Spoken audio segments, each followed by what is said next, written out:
మన బాలయ్య మనసు ఎంత స్వచ్ఛమైనదో తెలుసుకోవడానికి ఈ వీడియోని నిదర్శనం.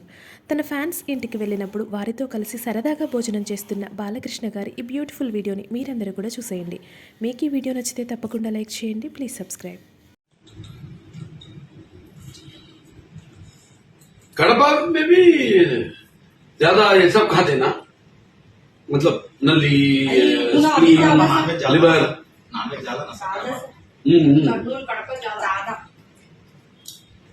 कड़पा में थी सर मैं 2 इयर्स टीटीसी उधर ही में रहा। कभी अब बेतम चला मत खाना सीमेंट नगर बेतम चला बहुत स्पाइसी बनाते हैं वहाँ पे, हाथ जाना पड़ेगा पाकिस्तान। सर खाना क्या क्या उधर कड़पा में टीटीसी टीटीसी टीटीसी क्या है? टीचर ट्रेनिंग अच्छा अच्छा मैं टीचर ट्रेनिंग करी सर हाँ 2 इयर्स वो बी ये बोलते हैं ना डीएड